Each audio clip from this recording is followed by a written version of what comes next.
Hi garden friends, Debbie here. I am back. For those that don't know me or watch my channel, I have been gone for about 3 weeks, probably a month by the time the last video was shown. I was in New Zealand and Australia for 3 weeks with my daughter. She is traveling all across Southeast Asia and Australia and New Zealand. And she's going to be going to Switzerland on her way home. So she's traveling for 6 months, and I met up with her at the halfway point. We had a wonderful time, but I'm telling you that jet lag is no joke. It took me at least 5 days to get back my sleep patterns, sleep through the night. And every day I'm feeling better and better. So it's tough. When I was there, I didn't feel like I had any jet lag, but that was probably because we were busy, we were doing stuff. I was happy to be on a holiday vacation and with my daughter. So once I got back, I guess I just relaxed and it all hit me. So now I'll be back, and today I'm going to be showing you my garden. The last video I did was a late spring tour, so you'll see the difference between that video and this one. There's been some challenges this year, though, I must admit, especially because I wasn't home. While I was gone, there was like a heat wave, and it was in the 90s, close to 100 degrees, so watering was a problem, especially since 2 of my gardens aren't here at my home. The gardens here are great. He was able to water every day, and then the other 2 gardens he went I think once or twice a week, but of course that's not enough when it's 100 degrees. So the farm garden, it's not doing very well. I did the straw bales, and I did find straw bales are successful if you can have constant water to them, and I'll do an update on that in a future video. But because we couldn't go out there every day, it pretty much dried out most of the plants. There's a couple that are growing. I think I have cauliflower and maybe a squash, maybe a few squash that are growing. I had a watermelon when I left, and that's dried up. The tomatoes are fine, but those are in the ground. And I had a ton of potatoes. I put the straw over it. Not sure if the straw inhibits growth. If anybody knows, let me know, because I just don't seem to see the growth that I have had in the past. So that's unfortunate.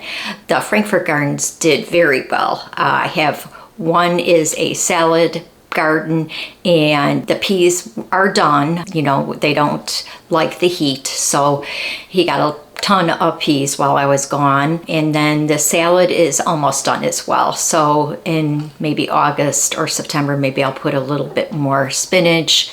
Not sure, we might be saladed out by then, because I do have a couple of salads, leafy greens in my raised beds here. The cicadas are gone, thank goodness. I don't mind them. I like insects, but they were kind of annoying. They flew into my face and would stick to me. They were just everywhere. And it looks like they pretty much destroyed my crabapple. There's a lot of dead branches. I'm hoping that it comes back next year, but if it doesn't, we're gonna have to cut that down, because every year it is losing more and more branches, and it is over 35 years old.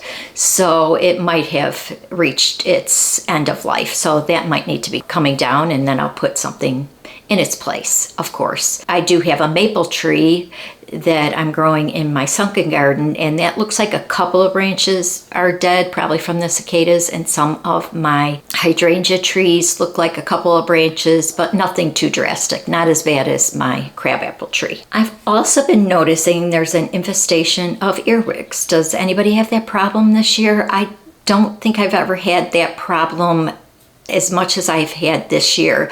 I noticed I did have a monarch chrysalis. I had a monarch caterpillar before I left, and then I had a bag put over it to protect it, and it did go into a chrysalis, but when I came back, it still was not emerging, which was weird because it was over 14 days. It was getting close to 3 weeks, and I looked at it, and it looks like earwigs somehow got into the mesh bag. And sure enough, after I took off the mesh bag, an earwig went right for it again. So again, that's unfortunate. I've been back since July 4th, so I'm going to be looking for eggs, and then I'll bring in a couple of monarch eggs and a couple of swallowtail eggs.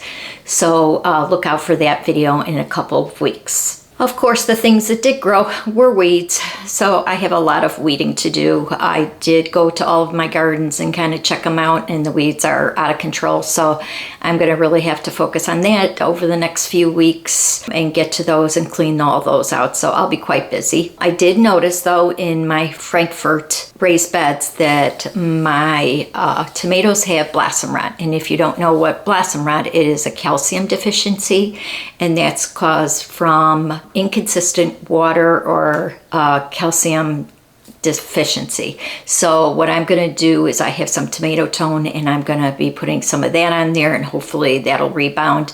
I'm sure it's the inconsistent watering, so I'm going to put some fertilizer on it, and hopefully that prevents that blossom rot. I'm also going to be fertilizing all of my gardens. It's like the week after 4th of July. Usually I do it the week of 4th of July. So I'm going to be giving everything a boost that's really needed about this time of year, because we're in the dog days of summer right now. Here is that summer garden tour. Okay, we're going to start off at the crabapple garden, and as you can hear, the cicadas are gone, so it's a little quieter. I do hear in the afternoon the annual cicadas, but the other ones are all gone. So as usual, I have a lot of weeding to do, but I just wanted to take you on a quick tour of the garden. And as you can see, this crabapple, hopefully it survives another year, but it may be done and we may need to take it down next year. The cicadas probably put a bunch of slits in it. That's what it does. It makes slits in the bark and puts the eggs in there. So we'll see how it does next year. And if it doesn't do well, we'll cut this out and put a different tree in. But anyways, I digress. So here is the crabapple garden. But before we go around, I wanted to show you that my strawberries are doing good, and my little potatoes that I got from Botanical Interests. So we have some allium in here, some bee balm, way too many milkweed that I'm going to have to control this year. That is goldenrod, which I guess came from over there, the seed. I'm not sure if I'm going to take it out or not. I may, because it looks like it gets pretty aggressive. So then what else do we have besides weeds? I'm going to talk over this video because there was somebody cutting some bushes. So here I'm just going through my garden showing you what I have. I have some hostas, I have some daylilies, eurygium, and some lavender, some phlox.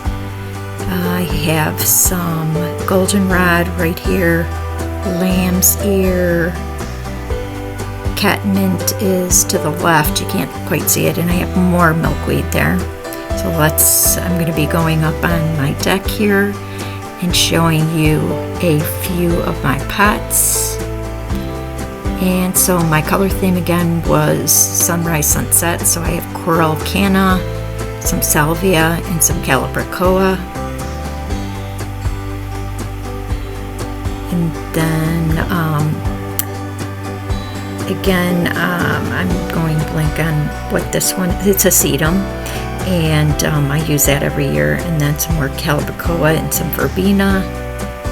This next one that I'm going to be showing you is my potager garden, which I have some small tomatoes and some petunias.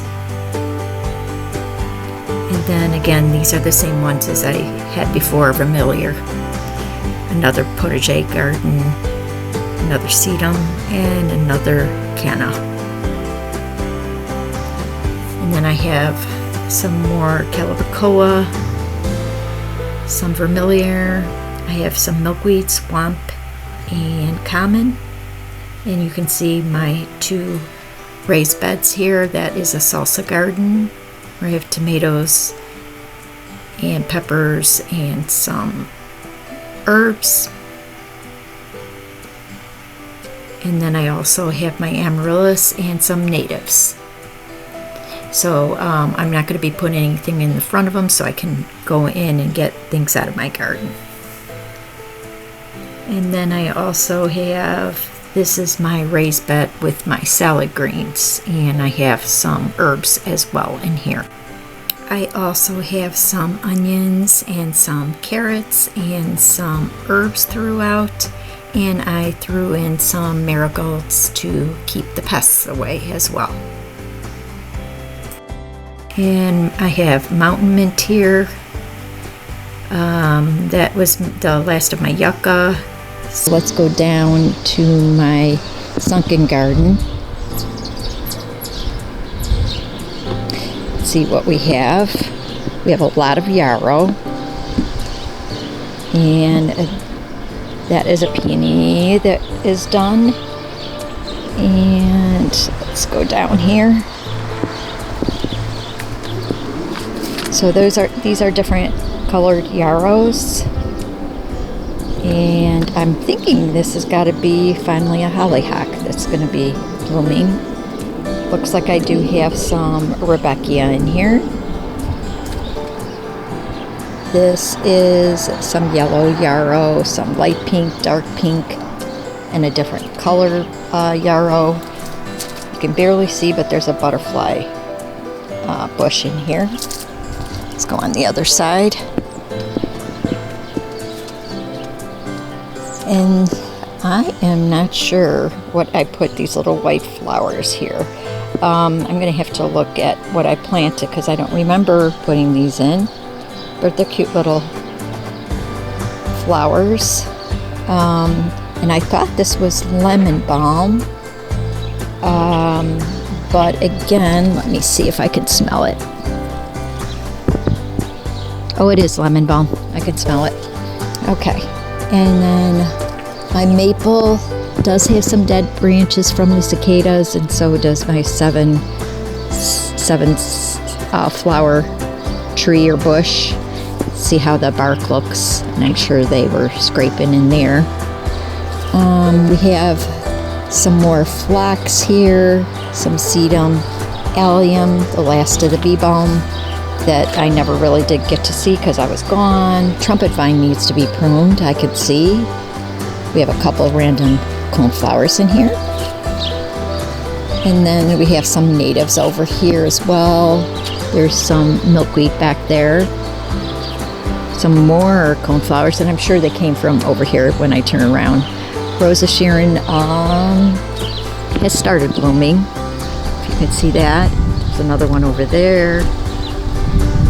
And then I have a line of them that need to be pruned here. And then this is my natives. And you can see how crazy it grew from last month. Coneflowers, Rebecca, Black-Eyed Susans, Queen's Anne's Lace. I'm trying to see what else is in here. A lot of different natives. I do see a couple of, I don't know if you could see the orange coneflower in there. That one is barely peeking through. It's being smothered out by all the other ones. And then, of course, we have some yarrow. And then the last of the firecracker, or the one that looks like a firecracker over here, this yellow one. Okay, so this is going to my front entrance, and I have this plant. I don't believe it's a cactus, and it blooms these pretty pink flowers every year. I have a lemon tree right here. It does not have any lemons, but I do have a lemon tree that does have the start of some lemons. So this is a success. I've tried for a few years to grow lemons. And then I have my pineapple that I need to transplant because it's outgrown the pot. And this is my front entrance. I do like the way this looks with some begonias, all different colored begonias. This is the color palette that I was looking for. It's sunrise, sunset, so I like that. And then again, some more milkweeds, some hibiscus. Now let me show you some pictures that I took over the last couple days.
have been posting some short videos from my vacation holiday.